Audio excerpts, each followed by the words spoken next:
26, tá bom? Vamos lá. 20... Perdão, pessoal, hoje a gripe tá judiando. Questão 26. Leia o trecho abaixo, adaptado de Brookhart. E aí, agora, esse autor, ele vai falar sobre as rúbricas que nós já falamos lá anteriormente, que é uma prática consolidada para avaliação criteriosa de atividades escolares. Tudo bem? Quando bem estruturadas, elas oferecem aos alunos uma visão clara das expectativas e dos objetivos de trabalho, ok? Além de possibilitar análises consistentes por parte do professor. Entretanto, um dos desafios associados é garantir que critérios sejam compreensíveis e aplicáveis, especialmente em tarefas complexas e interdisciplinar. Gente, quem respondeu essa, se quiser, pode ir marcando no chat, tá bom? Fiquem à vontade para vocês marcarem no chat, tá bom? Essa é a questão número 26, isso? Isso. Eu já vou direto na resposta, porque senão a gente não consegue vencer o nosso simuladão. E a resposta correta é a letra C.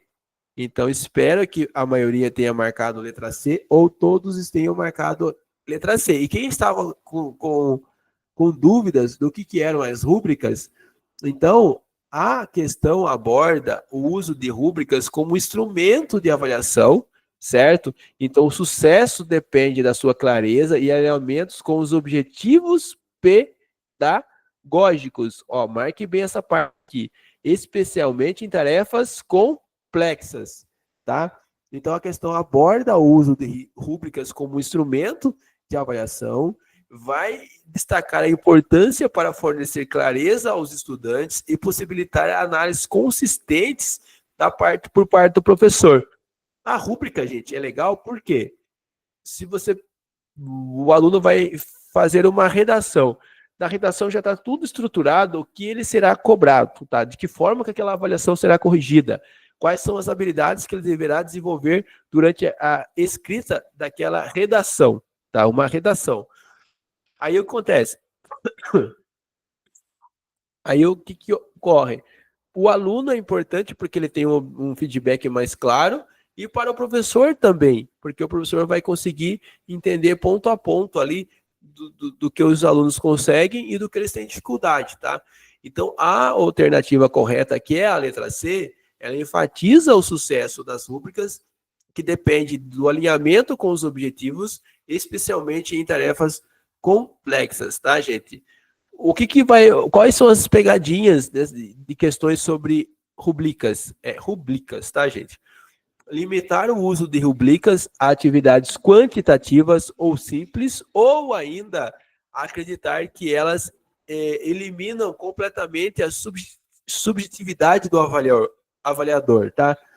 É como se o avaliador, o que acontece? Então eu vou corrigir ali, eu vou seguir certinho ali as rubricas, tá?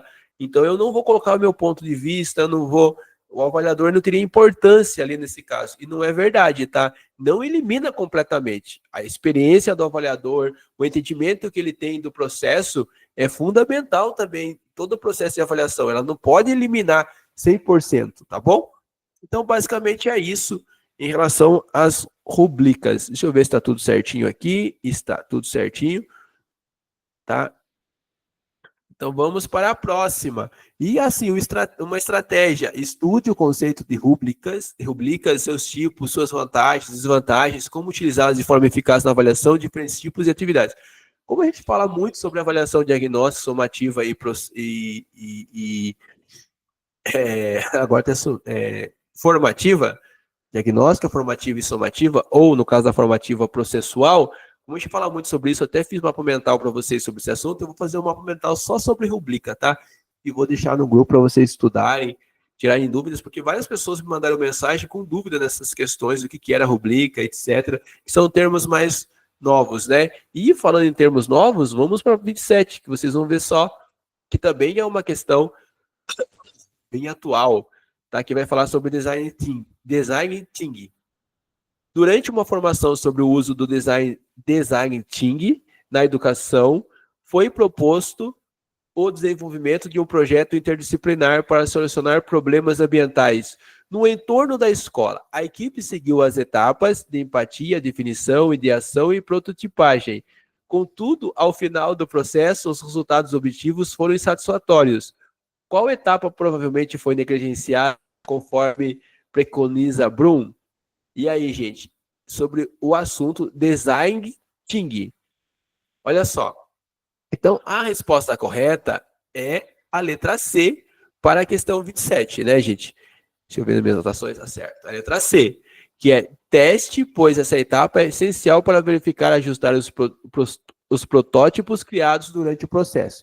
Primeiramente, gente, esse termo aqui, ó, para quem vai fazer concurso atualmente, principalmente nessa onda que a gente está de falar de metodologia ativa, de BNCC, de habilidades socioemocionais, fiquem atentos e atentas, tá? Design thinking, etapa, e são temas importantes, as suas etapas são temas aqui, são palavras-chave, né? Porque aqui que está dentro do texto, né? As etapas que passa esse processo, né? Essa prática na educação, certo? A resolução de problemas, tá? Solucionar problemas, ok? Projetos interdisciplinares, então são palavras que vão surgir. Interdisciplinar, projeto interdisciplinar, são palavras que vão se intercalando ali, conversando uma com a outra, tá? E a questão era, eles tiveram resultado, apesar de praticar, olha só, foi proposto o desenvolvimento de um projeto interdisciplinar para solucionar problemas ambientais no entorno da escola. A equipe seguiu as etapas de empatia, definição, ideação e prototipagem. Qual etapa faltou aqui? Porque eles tiveram resultados insatisfatórios. Qual etapa foi negligenciada? Era a pergunta, certo? Conforme o Bloom. Gente, assim é a resposta, tá? A questão, ela apresenta um cenário de formação docente. Então, aqui, ó, durante uma formação docente, correto? Primeiro ponto. Em design thinking. E o desenvolvimento de um projeto interdisciplinar, que no caso, teve resultado insatisfatórios, correto? Então, é a contextualização da questão. A alternativa correta, perdão, pessoal, ela indica que a etapa provavelmente negligenciada foi o teste, certo? Essa etapa, ela é essencial para verificar e ajustar protótipos criados durante o processo, porque olha só, ideação e prototipagem, em nenhum momento aqui falou que teve o teste, e essa etapa, dentro do design thinking, é importante, tá bom? Ok? Então, por isso, a resposta é a letra C, teste, tá? E assim, eu sei que é um tema, explicar para vocês numa questão é meio complexo, tá? A gente precisaria de mais tempo para falar sobre isso. Portanto, não se preocupem, eu já tive aula que eu falei para vocês sobre metodologias ativas, e teve aula presencial, aula online, mas só teremos uma aula assim que sair o edital, porque não adianta também eu ficar falando, vai que no edital. Então não precisa ter muita ansiedade agora, mas se sair o edital e eu perceber que eles focaram bastante em metodologia ativa, aí eu faço uma aula especial só para explicar esse conteúdo para vocês, tá bom? Mas é importante entender que já é um processo, tá, de metodologia ativa. E a ideia aqui é o faça você mesmo, mão na massa. Por isso que está falando sobre empatia, trabalhar que envolve trabalhar em grupo, ideação, prototipagem.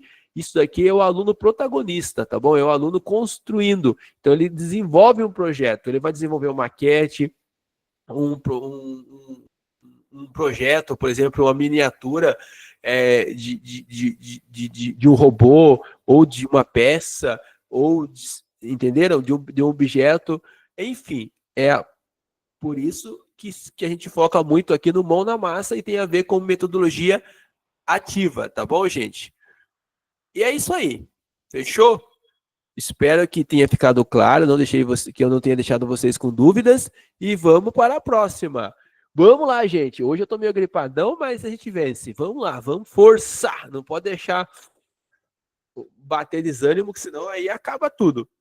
Vamos lá, então a questão agora é a número 28. E a questão número 28, deixa eu só conferir aqui, ok.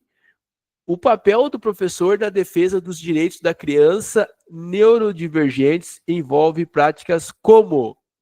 Ok, pessoal? E aí, preparados? Então a ideia aqui, papel do professor, direito das crianças, neurodiversidade, o que mais? Crianças neurodivergentes são palavras-chave dessa questão, tá? E a resposta correta é a letra D, tá? Evitar discussões sobre direitos educacionais em reuniões pedagógicas para focar exclusivamente no desenvolvimento do aluno. Então, gente, não sei se alguém tinha erguido a mão aqui, eu acho que não, né? Acho que não. Ó, evitar discussões sobre os direitos educacionais e reuniões pedagógicas para focar exclusivamente no desenvolvimento do aluno. Ai, ai, ai, né? Restringir o acesso dos alunos a eventos escolares exclusivos para evitar conflitos? Não. Focar exclusivamente no acompanhamento acadêmico sem abordar questões sociais e emocionais? Não. Priorizar apenas... Ah, eu coloquei aqui, por isso que eu vi que tá... Aí é aqui embaixo. Tá, gente? Perdão. Por isso que eu vi, tá errado esse negócio aqui, não é possível. Evitar discussões... Olha só, evitar discussões sobre os direitos educacionais em reuniões pedagógicas exclusivamente para focar exclusivamente no desenvolvimento do aluno? Não, é muito pelo contrário, você tem que focar no desenvolvimento do aluno.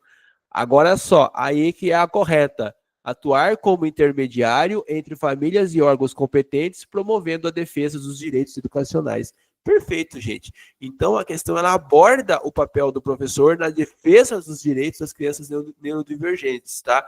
Então, a alternativa correta destaca a importância do professor atuar como intermediário entre as famílias e os órgãos competentes, promovendo a defesa dos direitos educacionais dessas crianças, ok?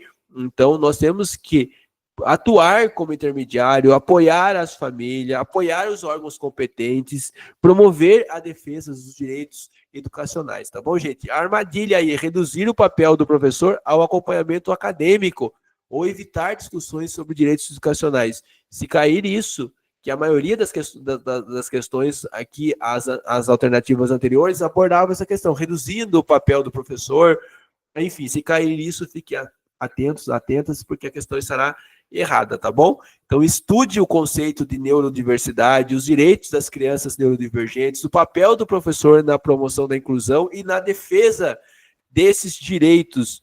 Ok, pessoal? Tranquilos? Tranquilas até aqui? Posso ir para número 29? Bora lá, vamos para número 29. Olha só, quase na 30 já. Com base nos princípios de análise do comportamento aplicada ABA e nos estudos de Kazin 2019 sobre estratégias para gerenciamento de comportamentos desafiadores em crianças neurodivergentes, analise as afirmativas a seguir. Ok, gente? E aqui eu quero a questão 29. Então vamos direto aqui já pensar qual é a resposta correta. Se vocês quiserem, pode até marcar aí no chat, tá? Um tempinho para vocês. Tomem água, não se esqueçam de tomar água. A questão correta é a letra A. Os itens 1, 2 e 4 são corretos, tá, gente? Então, aqui o conceito-chave dessa questão é a análise do comportamento aplicada, ABA, aí que é a abreviatura, análise do comportamento aplicada, ABA. Comportamentos desafiadores, crianças neurodivergentes, estratégias de intervenção, são pontos focais aqui da questão, tá? E aqui a gente viu que o item 1, 2 e 4 estão corretos, tá? Por quê? As afirmativas 1, 2, 3 e 4, Perdão, gente. Elas estão destacando a importância da identificação das funções do comportamento, o uso de reforço positivo, a coleta de dados para análise da eficácia da intervenção. A afirmativa 3, por exemplo, ela está incorreta, pois a extinção não deve ser aplicada isoladamente. Olha só, a extinção deve ser aplicada isoladamente, sem estratégias adicionais. Não, gente. Cada aluno tem as suas necessidades peculiares, né, particulares, né, o aluno tem que ser visto ali dentro da educação inclusiva, da educação especial, né, você tem ali a individualidade do estudante, tá bom? Então, sem usar estratégias adicionais para eliminar comportamentos desafiadores, isso é um absurdo, tá? Então, por isso que a 3 está errada. A 4 também está incorreta, porque vai falar de intervenções individualizadas são mais eficazes em contextos de educação especial. Olha só, intervenções padronizadas para grupos inteiros de alunos são mais eficazes do que planos individualizados, mesmo em contexto de educação especial. Gente, olha só, padronizada não, é intervenções individualizadas, certo? Você pode trabalhar por grupo? Pode, mas você tem que entender a especificidade de cada estudante. Tá? Então aqui está falando que as intervenções padronizadas são mais importantes do que os planos individualizados. Então não teria sentido fazer o PEI, não teria sentido fazer o plano de ensino individualizado, não é verdade? Então essa questão está completamente equivocada. Beleza, pessoal? E é isso. E é importante você conhecer os princípios, né, do ABA e suas aplicações no contexto da educação especial, tá? Então estude esses princípios, suas estratégias para o comportamento desafiador e focando, né, na criança neurodivergente, tá bom, gente? Então tem que estudar, entender os conceitos, entender ali os pontos chaves das questões. Chegamos no número 30, tá? Não se preocupem, professor, mas esse aqui é muito conteúdo. Terá um aprofundamento, assim que sair o edital, a gente vai estudar a educação especial como todo, vamos revisar a LDB novamente, vamos fazer aula, mapa mental. Então fique tranquilo, tranquila quanto a isso. O bom desse simulado é que dá um alerta, o que você já sabe, o que você não sabe. Lembrando que não adianta só assistir a aula do professor Sidney, você também tem que pesquisar, ler, buscar conhecimento. Eu tenho certeza que você consegue montar as suas estratégias de estudo também. Questão 30, gente, trintou. E aí, quem já trintou na vida? Vamos lá. Sobre a avaliação da educação infantil, analise as assertivas. Aqui eu tenho 3 assertivas e eu queria saber qual é a correta. E a resposta certa é a letra C. Apenas 1 e a 3 está correta. Por quê, gente? Aqui é uma questão que aborda a educação infantil como, né, destacando suas características, seus instrumentos, tá? As assertivas 1 e 3, elas estão corretas, porque elas enfatizam que a avaliação deve ser contínua, deve uso de notas ou reprovação, certo? E que o registro de observações e documentação pedagógica são instrumentos importantes. E bem que o professor, falamos muito sobre isso quando nós fazemos nossa aula de BNCC, quando nós falamos sobre educação infantil, quando nós falamos da LDB, que trata da educação infantil, falamos muito sobre esse assunto, já quando nós falamos, inclusive, também de avaliação. A assertiva 2 está errada, porque a avaliação da educação infantil não tem o objetivo classificar as crianças. Deleta essa aberração aqui, ó, classificar. Portanto, apenas 1 e a 3 são certas. Beleza, pessoal? Quem marcou, parabéns. Olha que tema gostoso. A 31 vai falar do PPP. Eu amo falar de PPP, Projeto Político Pedagógico. Deixa eu ver se eu não estou falando sozinho aqui. Espero que não. Olha só, tem 13 pessoas que continuaram ainda. Tem um pessoal que já desistiu aí já, mas vamos para cima. Vamos com quem está junto. Ó. Então vamos lá. O Projeto Político Pedagógico PPP é um documento essencial para a gestão democrática e a construção da identidade de uma escola. Assinale as alternativas abaixo sobre a natureza e a função do PPP. Bora lá então. Já vamos direto já, tá, gente, na resposta. Por quê? Porque facilita a nossa vida, senão a gente não vai conseguir fechar isso aqui nunca, tá? A ideia aqui é revisar pontos chaves. Então, gente, a resposta correta é a letra B. Vamos voltar aqui na letra B, que é a 2 e a 3, certo?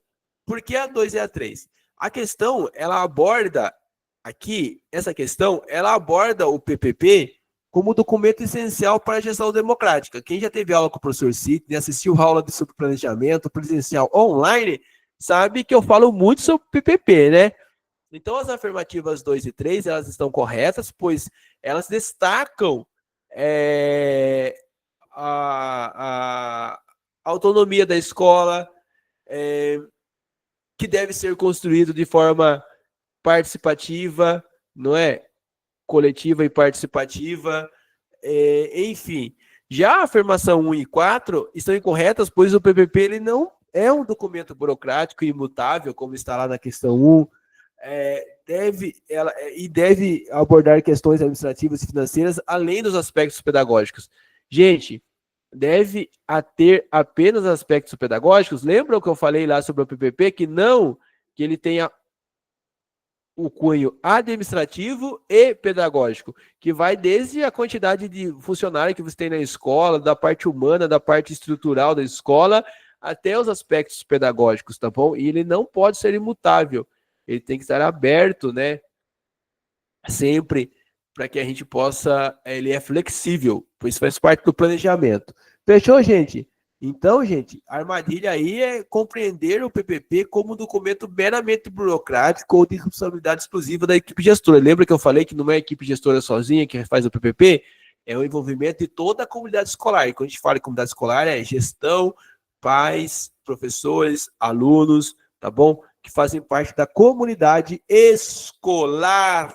Os órgãos colegiados da escola, Grêmio Estudantil, conselho de classe, conselho de classe, enfim, a PM, tá bom? A questão número 32 a escola é um espaço fundamental para o desenvolvimento integral dos estudantes, promovendo não apenas a aquisição de conhecimentos, mas também a formação de valores éticos e o exercício da cidadania. O plano pedagógico, ao ser cuidadosamente estruturado, deve refletir a necessidade de preparar os alunos para se tornarem cidadãos críticos e participativos, ok? Respeitando a diversidade e os direitos humanos. Além disso, a construção da cidadania vai muito além do simples ensino de conteúdos acadêmicos, abrangendo práticas e experiências que incentivem a participação ativa na comunidade escolar e na sociedade. Pessoal, conceitos chaves aqui, que é importante. Plano pedagógico, construção da cidadania, respeito da diversidade, direitos humanos e participação ativa. São palavras-chave que estão na questão de vocês. A questão, ela aborda a relação entre o projeto, o plano pedagógico e a construção da cidadania na escola. Então, gente, aqui era para você colocar verdadeiro para... assinale as afirmações sobre o plano pedagógico, a construção da cidadania, e marque V para verdadeiro e F para falso. Correto? E aqui a sequência certa da questão 32, a sequência certa é a letra A, né, minha gente? Por quê? Vamos lá, então. A primeira afirmativa é verdadeira, tá? A primeira e a terceira são verdadeiras. Então, é V e V, ok? Por quê? Porque eles destacam a importância do plano pedagógico, contemplar ações que promovam o direito à diversidade, aos direitos humanos, a participação ativa dos alunos. Já a segunda, ela é falsa, pois a construção da cidadania não se restringe somente aos conteúdos de história e... Perdão, gente. E de geografia, como está posto aqui. Ok?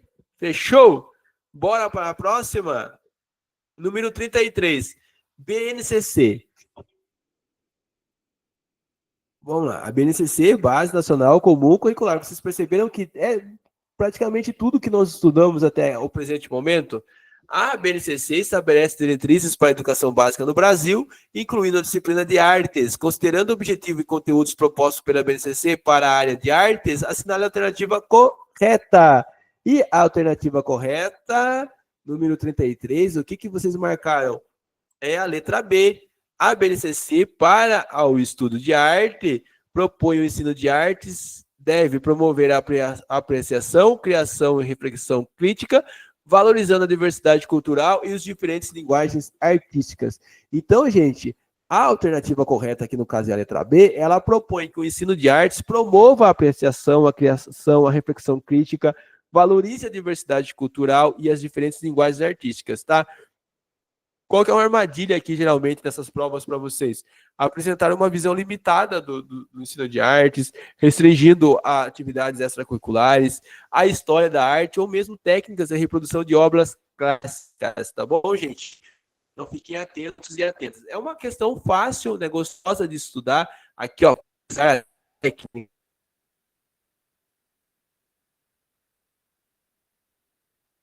Exclusivamente da história, como atividade extracurricular. Isso aqui você elimina tudo, é obrigatório dentro da BNCC. Ok, pessoal? Beleza? Preencha uma lacuna com a alternativa correta, número 34. Número 34, a resposta certa é a letra D. O Conselho Tutelar, criado pelo Estatuto da Criança e do Adolescente, é um órgão independente que tem como objetivo principal, zelar pelos direitos das crianças e dos adolescentes, aplicando medidas de proteção. Punir crianças não é a função do Conselho. Garantir a adoção de crianças em situação também não é a função. Supervisionar decisões judiciais relativas à menor idade, não, gente. A função do Conselho é zelar pelos direitos das crianças e dos adolescentes, aplicando medidas de proteção. Então, a alternativa correta destaca bem a principal objetivo do Conselho Tutelar. Essa é de boa, né, gente? Essa é suave na nave. Bora lá, vamos para 35. E você que está aí não vai desistir, porque falta pouco. Vamos lá. A educação básica de qualidade é um direito assegurado pela Constituição Federal e pelo Estatuto da Criança e do Adolescente. As diretrizes curriculares nacionais para a educação básica são diretrizes que estabelecem a base nacional comum.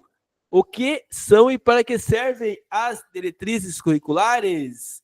E aí? Colocaram a resposta? Bora lá, acertaram? Resposta certa é a letra A. Beleza? São normas obrigatórias para a educação básica que orientam o planejamento curricular das escolas e dos sistemas de ensino. Para a educação básica, são normas obrigatórias. Tudo bem, gente? Então, os termos-chaves aqui, os termos-chaves é diretrizes curriculares, planejamento, né, educação básica. Então, a questão aborda as diretrizes curriculares nacionais para a educação básica que estabelecem, então, a BNCC, a Base Nacional Comum, certo?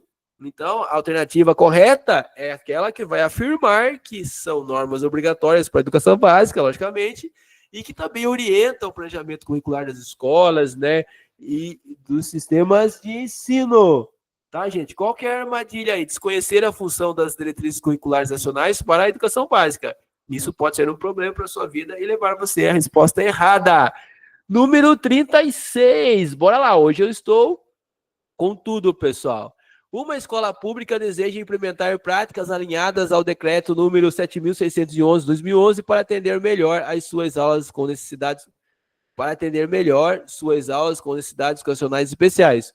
Qual das estratégias a seguir está correta em conformidade com o decreto? Palavra-chave, gente. Procura. Não sei o que é esse decreto aqui, ó. Procura lá no Google, dá um Google. Leia ele se você tem dúvida, tudo bem? Ele vai tratar do atendimento educacional especializado, AEE, educação especial, salas de recursos multifuncionais, tá, gente? E a questão vai abordar práticas alinhadas ao decreto, tudo bem? Para atender alunos com necessidades educacionais especiais, tá bom, gente? Alunos públicos da educação especial, tá bom, gente? A alternativa correta é aquela que propõe a implantação de salas de recursos multifuncionais para atendimentos especializados no contraturno escolar, ou que está em conformidade com o decreto. As demais apresentam estratégias, no caso, que contrariam os princípios da educação inclusiva e diretrizes estabelecidas no decreto, tá bom, gente? Então, a resposta certa, obviamente, é a letra C. Implantar salas de recursos multifuncionais para atendimentos especializados no contraturno escolar. Lembra daquela aula presencial sobre educação especial? O professor falou sobre isso naquela aula? Falou, gente. Criar turmas segregadas, Deus me livre, sai. Pelo amor de Deus, tá, gente? Pelo amor de Deus, horrível isso aqui. Não pode marcar isso aqui. Oferecer atendimento educacional especializado mediante cobrança de taxas adicionais. Jamais. Cadê a equidade? priorizar a matrícula de alunos com deficiência em instituições privadas sem serem consideradas escolas áreas. Absurdo isso daqui, não existe isso daqui. O que, gente? Portanto, a única certa ali é a letra C, implantar sala de recursos multifuncionais para atendimento especializado no contraturno escolar. Tudo bem, gente? Bora para 37, com base... Deixa eu ver se eu não tô falando sozinho aqui, pelo amor de Deus. Tá funcionando no Meet. Bora lá. Com base... Só um minuto, deixa eu só arrumar minha tela aqui. Saiu um cabinho aqui. 37 já, pessoal. Se você chegou até aqui, não vai desistir. Lembra aquela questão que eu falei de foco e disciplina? Isso faz toda a diferença, tá bom? Vamos lá, vamos lá. Se eu tô aqui com vocês hoje, eu quero vocês comigo. Vamos embora, vamos para cima. Com base no artigo 5 da Lei número 13.005/2014, que aprova o Plano Nacional de Educação, PNE, assinale a alternativa correta sobre as instâncias responsáveis pelo monitoramento contínuo, avaliação periódica e execução do Plano Nacional de Educação, cumprindo e o cumprimento de suas metas. Gente, aqui, né, vai falar sobre o Plano Nacional. A questão, ela vai abordar instâncias responsáveis pelo monitoramento contínuo. Aqui o foco é monitoramento contínuo, avaliação periódica né, para a execução do Plano Nacional, certo? Então, analisando as questões, a alternativa correta que indica é aquela que vai indicar que o artigo 5 da Lei 13.000 e tal, 13.005/2014, determina que o cumprimento das metas, ela será monitorada, avaliado pelo Ministério da Educação, MEC, pelas comissões de educação da Câmara dos Deputados, do Senado Federal, pelo Conselho Nacional de Educação, CNE, e pelo Fórum Nacional de Educação. Então, qual é a alternativa correta? É a alternativa letra A, na 37. O artigo 5 determina que o cumprimento das metas será monitorado, avaliado pelo Ministério da Educação, pelas comissões de educação da Câmara dos Deputados do Senado Federal, pelo Conselho Nacional de Educação e pelo Fórum Nacional de Educação. Fechou, gente? Então, questão letra A. Essas daqui não tem muito o que fazer, não, pessoal. É meio que conhecer a lei e ir para cima, tá? Quem tem dificuldade, estuda. Vamos aguardar o edital, tá bom? Se tiver que fazer aprofundamento de PNE, eu faço com vocês, não tem problema nenhum. Com certeza terá, tá bom? Então, aqui é você conhecer as instâncias responsáveis pelo plano, pelo monitoramento do Plano Nacional. Então, quais são instâncias que foram destacadas aqui na questão? Ministério da Educação é responsável, MEC. Comissões de Educação da Câmara dos Deputados, do Senado Federal, ok. Conselho Nacional de Educação, CNE, perfeito. E o Fórum Nacional de Educação. Então, marque isso na sua, faz um mapa mental aí, marque bem isso, escreva isso para você não esquecer nunca mais. É MEC, aí você tem as duas comissões, tanto dos deputados, Câmaras dos Deputados e Senado Federal, Conselho Nacional de Educação e o Fórum Nacional de Educação. FN, ó, é o CNE, ó, siglas, MEC. Depois, você pensa nas duas casas legislativas, as suas comissões, Comissão de Educação na Câmara dos Deputados, Comissão de Educação do Senado Federal, ok. Depois você pensa CNE, Conselho Nacional de Educação, e FNE, Fórum Nacional de Educação. Beleza, pessoal? Bora para 38, que hoje vai dar tempo. Vamos fechar com chave de ouro essa terça-feira, com os fortes, com aqueles que não vão desistir, com aqueles, ó, você faz exercício físico, você não tem disciplina, não é? A sua vida não é assim? Isso aqui é disciplina, você está disciplinando o seu cérebro a ser forte, ir até o final, a não desistir nunca. O regimento escolar é o documento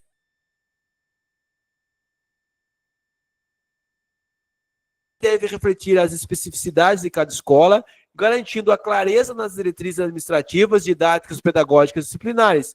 Sua elaboração e atualização devem considerar a participação dos segmentos da comunidade escolar, respeitando os princípios democráticos, a legislação educacional vigente. Além disso, é essencial que o regimento esteja alinhado ao projeto político-pedagógico PPP da escola, que orienta suas ações e métodos educacionais. Julgue as afirmativas a seguir como verdadeiro e falso. Já vamos direto, gente, na correta aqui, que é a letra A. Tudo bem, gente? Vamos na 38, né, agora? Eita, me perdi aqui. 38, letra A. Vamos lá. Conceitos chaves aí, né? Vocês perceberam os conceitos-chave?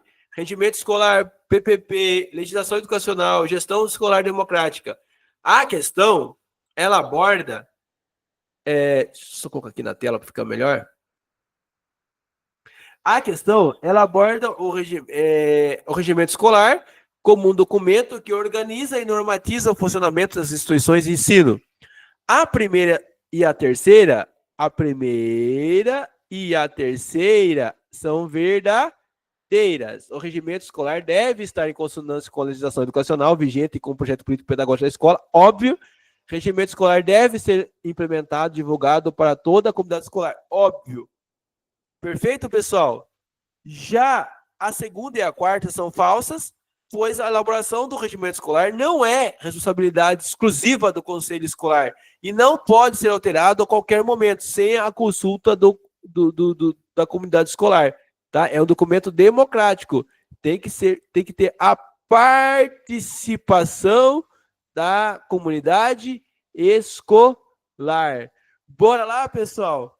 Então, entendam a importância do regimento escolar e que eles têm que estar em consonância com o PPP e deve ser produzido em conjunto com a comunidade escolar, ok? Não pode ser algo autoritário, tem que estar de acordo com as diretrizes da educação, da gestão democrática e participativa.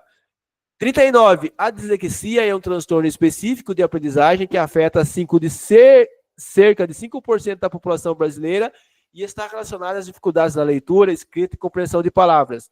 Por ser congênita, não tem cura, mas pode ser controlada por intervenções de profissionais como psicólogos e fonoaudiólogos. Com base nas características associadas à dislexia, assinale a alternativa correta sobre os desafios enfrentados por crianças com esses transtornos. Vamos lá, pessoal.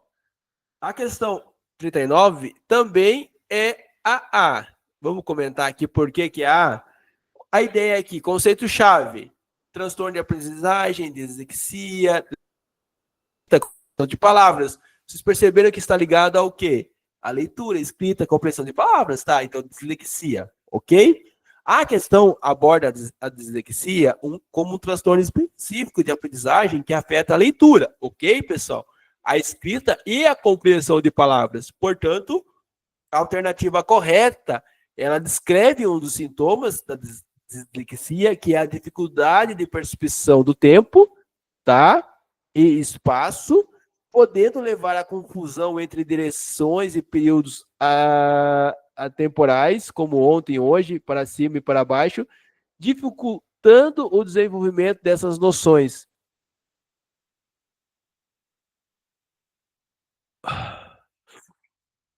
Bom, pessoal, fechou?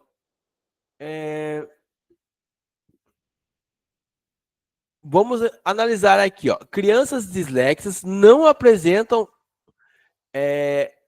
problemas na formação de frases. Aqui está falando que não apresentam. Está errada, pois é o contrário. Eles apresentam dificuldade na formação de frases. A escrita invertida de palavras, características de crianças com dislexias, ocorre exclusivamente pela dificuldade em memorizar regras ortográficas, associar letras a sons, sem relação com a decodificação ou organização espacial. Muito pelo contrário, gente. Ao contrário, tem relação com a decodificação e tem relação com a organização espacial. Então, a alternativa está completamente equivocada. Crianças com dislexia apresentam dificuldade apenas na leitura e escrita, enquanto habilidades relacionadas à percepção de tempo e espaço permanecem inalteradas. É o contrário. Aqui a gente marcou a A como certo, porque a gente sabe que eles terão dificuldades com questões de percepção de tempo e espaço. Portanto, isso aqui está errado. A única correta é a letra A, tá? Porque as demais alternativas apresentam informações incorretas sobre características da dislexia. Ok, pessoal? Então, estude o conceito de dislexia, suas causas, sintomas, desafios enfrentados por crianças com com esse transtorno. Tudo bem? Gente, quarentou. Logo a pouco nós trintamos e agora nós chegou o trintou e agora é o quarentou. Bora lá, 40, pessoal. E vai falar sobre a meta 4 do Plano Nacional de Educação. Deixa eu ver se está aqui funcionando a minha transmissão. Ah, sim, tem gente que não vai desistir, vai comigo até o final. Então, vai falar sobre a meta 4, que é a universalização do atendimento educacional especializado AEE para estudantes com deficiência, transtornos globais do desenvolvimento e altas habilidades.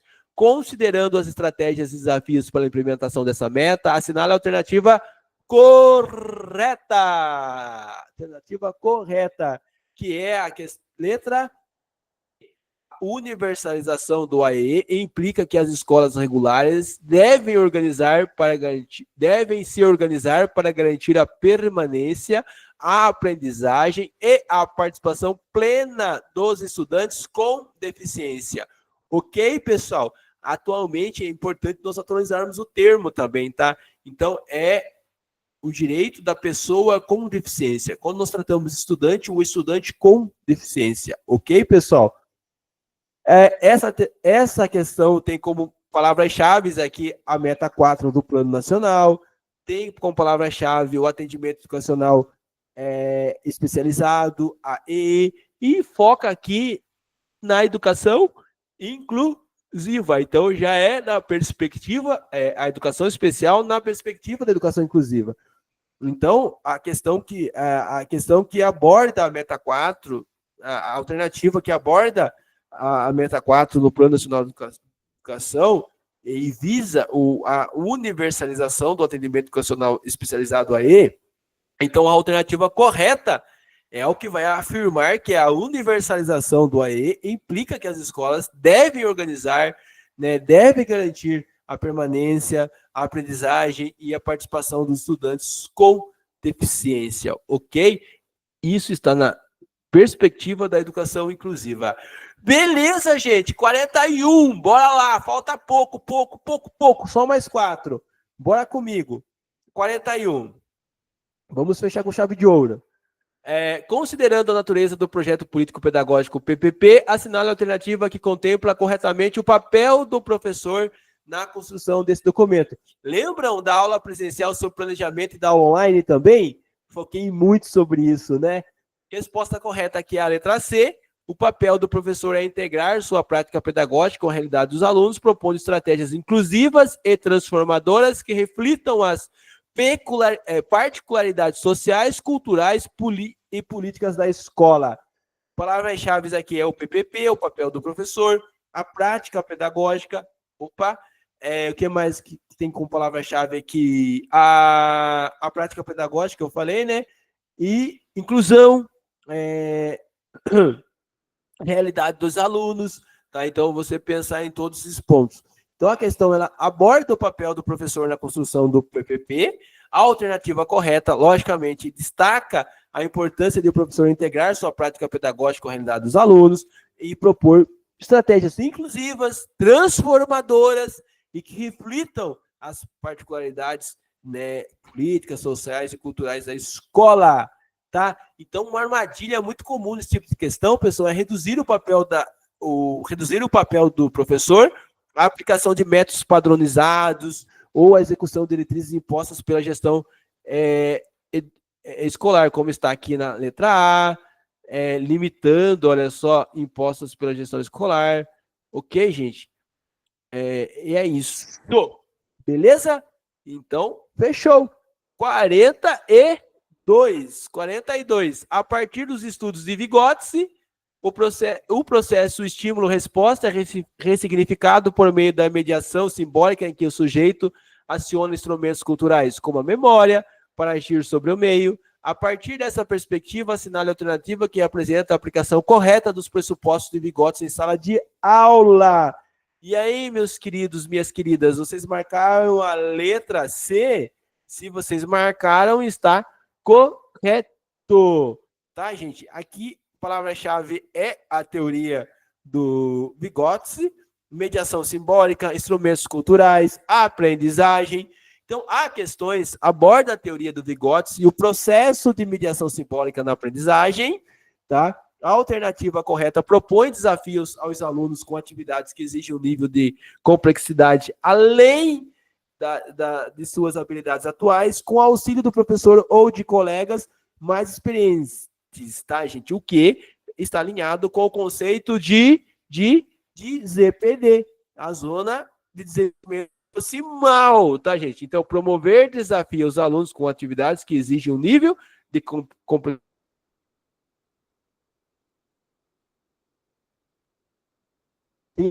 mental. Tem uma super aula sobre esse assunto. Gente, show, show, show. Falei muito sobre o professor mediador, né? Nesse processo aqui que nós alinhamos com o conceito de ZPD, Zona de Desenvolvimento Proximal. E bora para 43, pessoal. Quem chegou até aqui não desistirá jamais. Vamos lá, 43?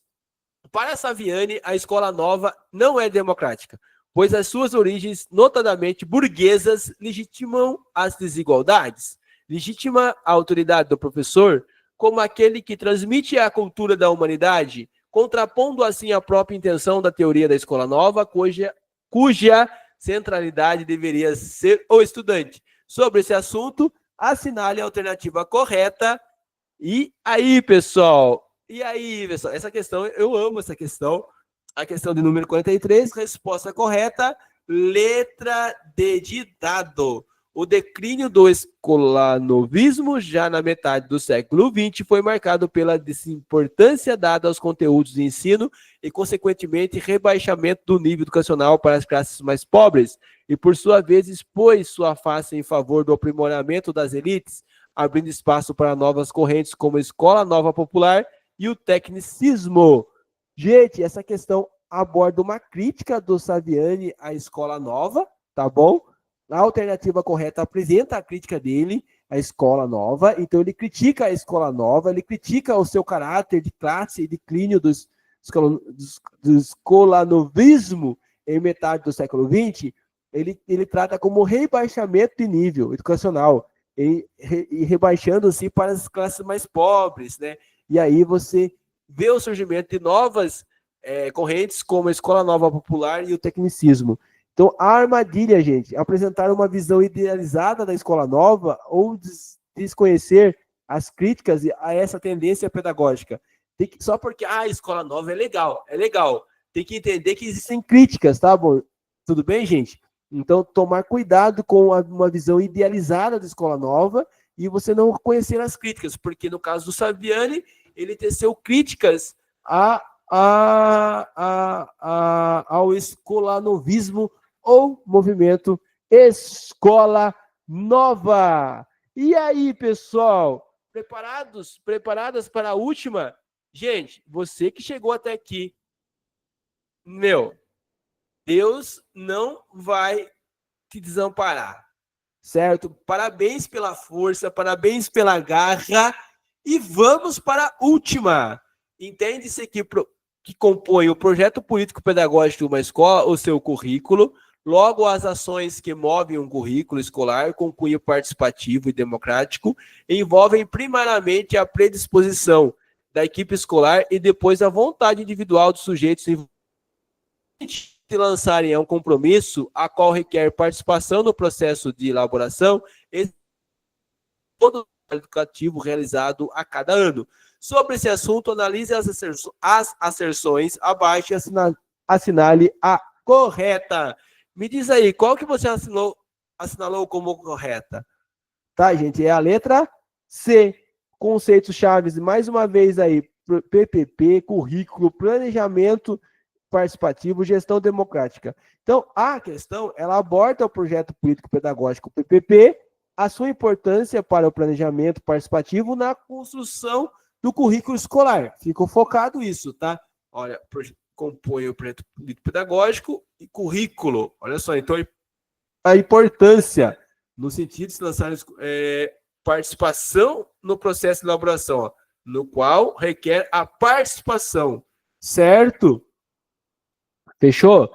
Então, a asserção correta, ela afirma que a realizar um trabalho coletivo no âmbito do currículo escolar significa que os sujeitos se comprometem à negociação de suas propostas teóricas e metodológicas, a um processo transparente de ação articuladas, né, submetidas ao acompanhamento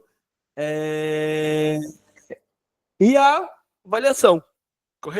Ok, pessoal? Portanto, a letra C está correta justamente por isso. Então, estudar o conceito de PPP, a sua importância na gestão democrática participativa e também a sua importância para a construção do currículo escolar. Tome cuidado em desconsiderar a importância na participação de todos os envolvidos na construção do currículo ou defender ainda um planejamento verticalizado, autoritário, que não condiz com a proposta, né, que seja participativa. Gente, deixa eu ver aqui. Nossa, agora que eu vi que a minha câmera caiu. Ufa! Eu sei que quem chegou até o final é chatinho, tem hora de corrigir. Eu confesso para vocês, não é fácil, tem hora, corrigir simulado. Sabe? Eu entendo. Nossa, eu achei que ia ligar aqui, ia ficar bonitinho, e eu ia ter uma câmera linda, maravilhosa aqui. E não apareceu minha imagem. Ei, meu Deus. Desativar câmera, ativar câmera. Vamos ver. Eu tenho que trocar a câmera aqui agora. Só um minutinho, pessoal, para eu poder finalizar com vocês aqui. Rapidinho, viu? Quem chegou até aqui não vai sair, não. Que eu tenho algo para falar para vocês. Não apareceu. Que bonita a câmera, não. Vamos ver se aparece agora. Aí, apareceu. Acho que vai dar para finalizar, pelo menos. Não.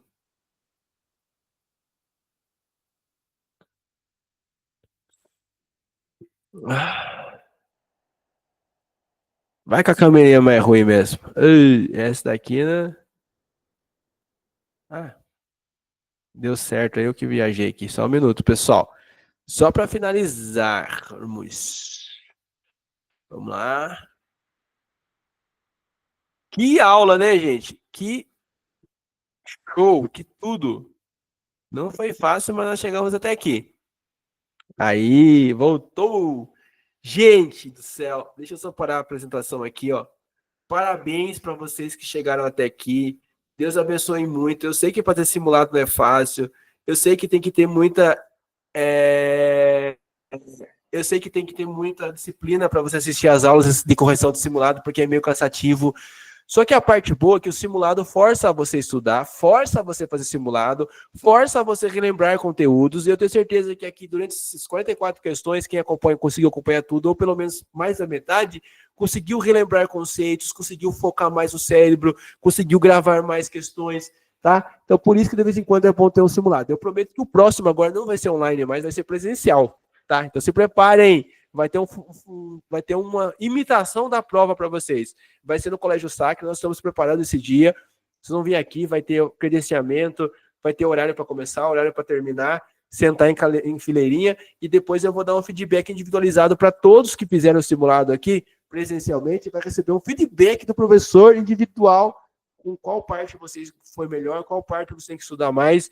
Gente, fala para mim, aonde que vocês encontram isso aqui em Capão Bonito? Eu duvido que tenha. Outra coisa, quinta-feira agora, aula ao vivo às 19h30. Gente, show, muito bem, Marina. Vamos embora, vai ter muitos simulados ainda, fiquem em paz, terão muitos simulados, tá? E assim, quinta-feira agora, aula nova com tema novo, tá? Com tema novo. Foquem bastante nessa... Se esforcem bastante, perdão, para participarem dessa aula, tá? Porque eu mudei o dia, assim, nossas aulas eram na quarta-feira, tá? Aí eu estou no movimento forte, né, no compromisso, né, com a igreja. Eu não quero perder são sete quarta-feiras, né? E eu já fui a primeira e eu tenho que participar das outras 6, tá? Inclusive eu coloquei vocês lá e ó, vamos para cima. Tem que se apegar também a Deus, porque Ele é o nosso guia, é o que nos dá sabedoria, saúde para nós prosseguirmos, ok? Aí, gente, eu tava na dúvida se eu ia manter na terça ou quinta. Quinta já também tinha um outro evento que eu participo, tá? Só que esse evento foi para sexta. Então a minha quinta sobrou livre agora. Glória a Deus, eu tenho a minha quinta livre. Vou para o evento na sexta, de boa. E quinta-feira é dia bom de estudar. Então as aulas online do cursinho ficarão às quintas, tá bom, gente? E essa semana, de forma especial, como já teve aula na terça, também vai ter aula na quinta, ok? Fechou? Quinta-feira teremos temas novos, 19h30. Eu vou colocar lá no grupo para vocês, tá bom, gente? Espero que vocês tenham gostado desta aula.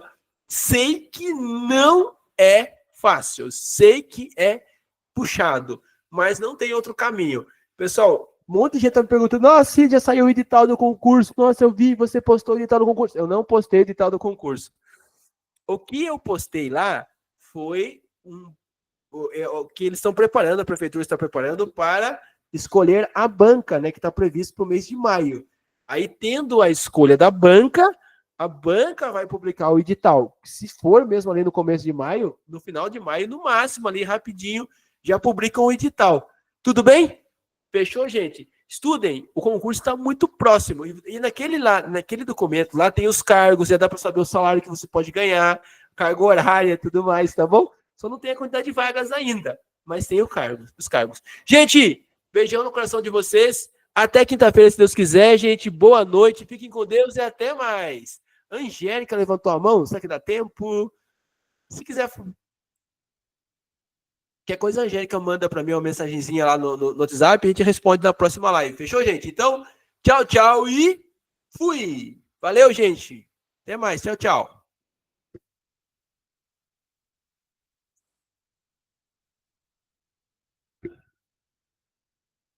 Opa, esse aqui, só deixa eu terminar a gravação.